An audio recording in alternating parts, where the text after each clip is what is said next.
Hello and welcome to Discourse of Peacocks.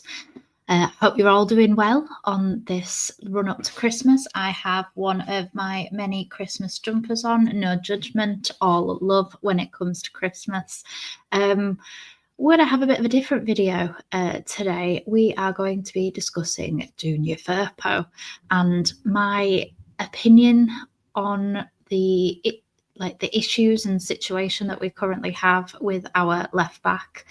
I think that it's an interesting, I hold no kind of information, insider details. This is just purely an opinion piece of what I think that there are some important things for fans, for club, for Mr. Firpo himself to think about over the next few weeks and obviously the rest of the season. First of all, contract. We are all firmly aware that Firpo is out of contract at the end of this current 24-25 season. As of January, he can discuss with other clubs a pre-contract arrangement, which in my eyes I think is a appalling idea. I don't think you should be able to sign anything or do anything until the end of the season when you're on the last 6 months, because it leaves so much room for just complications, shall we say. There's been no public talk about an extension of Junior Firpo's contract. I know that Leeds, especially under this regime, have been very hush-hush with everything. Nothing gets out unless the club want it to get out. But left backs have been an issue for us for like 15 years kind of thing. We don't seem to get very fortunate when it comes to left backs. So the fact that we have our current best left back on less than a year, there's been loads and loads of links over the last 2 seasons from Real Betis, from there was somewhere else and the name has just completely gone out of my head, but there was another club as well that was had potential to be interested in Junior Firpo. So I think that's quite an issue. I think the fact that there's been nothing other than Junior Firpo himself when he was on international duty with the Dominican, stating the fact that there's been no talks. Obviously, he may have been told by the club to say certain things if asked a question, but most of the squad, when they're on international duty, seem to be a little bit freer to talk about things. It's the only time really Max Verber has talked about Leeds United is actually when he's been on international duty, rather than talking with any kind of Leeds related press. So yeah, that makes me concerned, the fact that the player himself has openly come out and said that there's been no talks. It just leaves a huge question mark. Next one is Leeds United. We do love a conspiracy, and here is my 2 penneth with the conspiracy theories. I am a very cynical person when it comes to players and what goes on behind the scenes to motivate them, like their internal motivation. And we saw last year that we had players during the final run-in when half a dozen players' performances just kind of nosedived off. Or if you've got somebody who not only could negotiate a contract at the end of the season because they've had such brilliant performances, but they are just out of contract and can negotiate from 6 months before the end of their contract, it makes me a little suspicious, as will performances drop? Will injuries? And we all know that Junior Firpo is currently plagued by an injury. But are you going to protect yourself if you know that you're not going to get a contract extension, regardless of the league that you're in? Obviously, he has proven to be one of the highest contributing left backs in the top 4 leagues of English football, certainly in the EFL. And he's 28. So this contract, everybody's making a big deal of it. This is his final big contract, of like 3+ years. Everything else after that will be 1 or 2 year deals. And obviously he's had a poor history of injuries and things like that. So if you know that you've got a get out of jail free clause, if you also know that you get promoted with a team, your stock, even though you're a free asset, is going to be at its highest. If you've just got promotion, you've been one of the best contributing, defenders in the top 4 leagues of English football. You've been a main starter in a big club like Leeds United.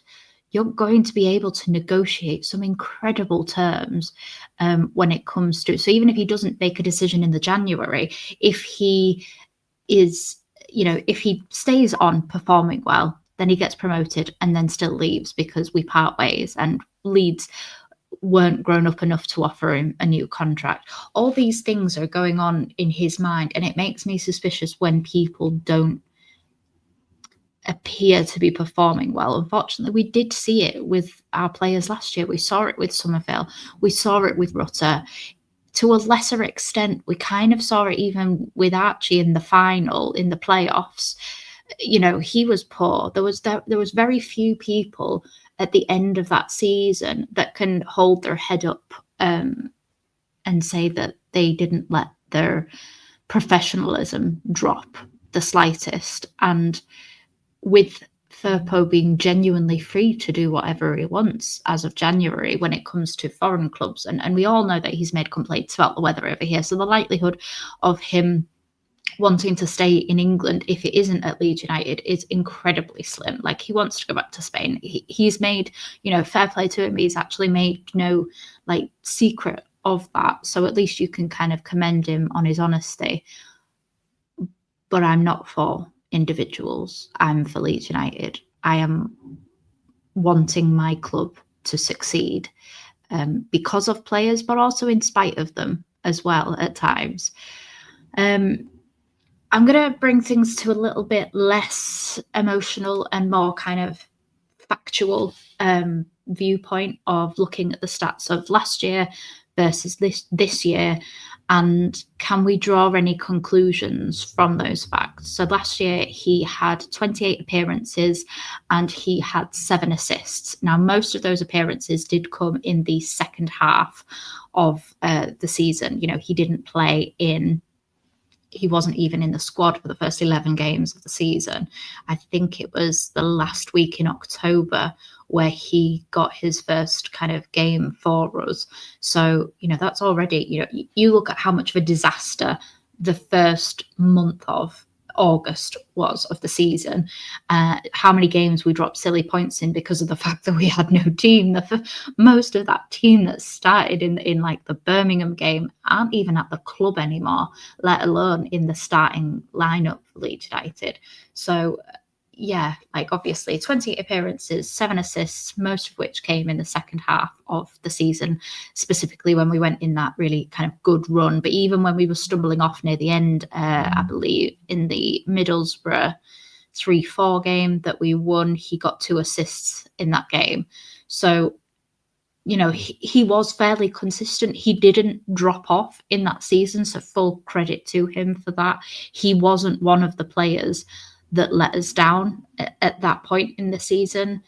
And you could argue that his lack of fitness, lack of form, lack of match fitness as well meant that we didn't have a really good option at left back. And obviously we were having to rely on Sam Byram, who is a really good player, but also has his own injury woes himself. And at points we even had who did we have? Leo Helder at some point, and then we ended up having to have Pascal back at left back. And we all know that I do not like Pascal at left back. Love him as a left centre back. Don't love him as a left back. He got 6 yellow cards that entire season. Within 28 games, he got 6 yellow cards. He got no suspension because of the fact that it was in the second half of the season. So the threshold to miss games went up to 10 yellow cards. So he didn't miss any games via suspension last season. He only missed games via illness or injury. He played 1,787 minutes all season. Compare that to this season. So far, he's played 1,254 in the first 20 games of the season. Obviously, he's missed one game for the yellow card suspension. He's missed a further 3 games for the red card after the effect. I don't know the actual terminology, football court or something like that. I can't remember the exact terminology, but anyway, he's missed 4 games in total through suspensions, not through injury. He's had 6 yellow cards so far this season. So even after his 5-card yellow suspension, he picked up another yellow card straight away afterwards as well. So we're not even at the halfway point in terms of, I know we're at the halfway point in terms of cards, but we're not at the halfway point of the actual season. He's now injured again for another, this one was a different injury, but it's going to be 5 to 6 weeks, which means that he could miss a possible further 8 games of the season. And we know that Firpo's run in the team, his run and lack of injuries and illness both kind of went along the same trajectory last year. And the fact that he's had an incredible stop-start this season, within the first 18, 19 games, he's missed half a dozen. And considering he was by the end of last season, he was one of the first names on the team sheet. And he certainly, without question, was our first starting left back this season. Not only because he proved himself last year, but also because Max Verber wasn't fit and was injured. So we didn't really have any other choices other than Sam Byram. Sam Byram's also had his own injuries. You could argue actually that the cause of some of Sam Byram's injuries has been the fact that he's had to play more games than would be intended. He's only ever there for cover rather than being a starting player. But he wouldn't have had to cover so many games in a short period if Firpo hadn't been stupid and got the 3-match suspension. So this year as well, to go back onto the positive sides of Junior Firpo's statistics this year, he's got 3 assists and a goal. Obviously, we're not even at the halfway point of the season, and he's already got 4 goal contributions as a left back. He's been unlucky. He probably should have had more if our strikers had been more clinical. So his attacking impetus still hasn't failed. It hasn't been as consistent this year. And part of that is his own fault because of the fact that he hasn't helped himself with the suspensions. Injuries is another thing, but you can almost say that the injuries are semi-self-inflicted because of the fact that he's stopped starting, and you're more likely to pick up injuries if you're not constantly fit. Whereas because he's not been constantly playing football because of the suspensions, he's been starting. His season has physically stopped, then started again, and he hasn't been able to have that run of games through his own fault. So it's been an unfortunate coincidence or self-inflicted because of the fact that maybe those injuries he doesn't pick up if he's just had his normal run of games in the team. So you weigh them up. I'm cynical like that. The final point that I've got is, obviously the future of, all of these issues of contract talk. His contract runs out at the end of the season. He can talk in literally a matter of a couple of weeks whilst he's injured, which the timing again brings the cynicism out in me because of the fact that whilst he is injured, he will actually be able to talk and communicate with other clubs about arranging a pre-contract agreement. I want people's headspace to be focused on Leeds United, and people who are loan players often get the same criticism kind of thrown at them, saying, well, they don't really care because they're only here till the end of the season. We saw it ourselves with Weston McKennie, for instance. He wasn't bothered because it didn't affect him. Being relegated didn't affect him. So, you can say the same about loan players this year, whereas, actually Rothwell, you would not be able to tell me that he wasn't a Leeds United actual Leeds player. And Solomon, now he's getting back into fitness again, you wouldn't be able to argue that he's just a lone player either. So for me, the future of Leeds and the future of that left back position needs to be sorted before January, whether we get another left back in, whether we promote Max Verber to kind of permanent left back position, whether we tie Junior Firpo down to that left back position for another 2 years or something. I think that's the issue. He would be wanting a 3-year. We would only want to offer a 2-year. So yeah, I don't think that. Has there been a falling out between Junior Firpo and Daniel Farke? All of these different kind of components make this situation, yet again, the left back position is a contentious discussion because of the fact that we don't know. And we know that Daniel Farke has a huge issue with discipline. We saw it last year when Rodon got sent off against Hull, and then he wasn't allowed back in the team for the Southampton game, and we lost that game 3-1. And you could argue that had Strout not been having to play out of position and, Cooper wasn't on the pitch, that we maybe stand a better chance. I know Southampton beat us all 3 times that we played them last year. But you get my point. There's a shout that, Farke doesn't like to, once you've had the physical ban from the EFL, i.e. you've served your red or yellow card suspension, Farke then inflicts his own punishment. And had we have had any choices, had Max Verber been fit for the game straight after the suspension, does Firpo even come straight back in that game?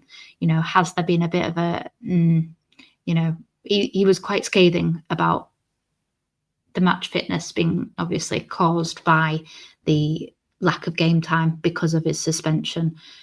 So is there an issue there that actually Daniel Farke is back in the driving seat when it comes to hiring and firing players? You know what I mean? And if he doesn't want him, are Leeds going to agree and say, okay?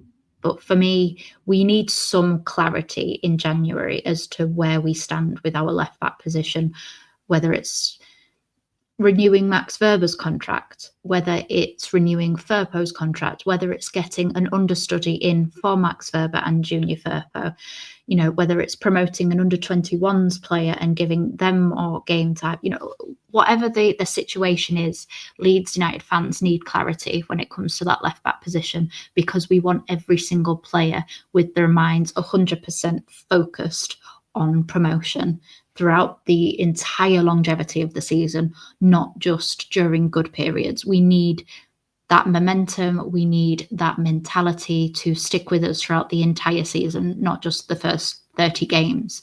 We have to have that throughout the entire season because it is imperative that Leeds United get promoted in 2025.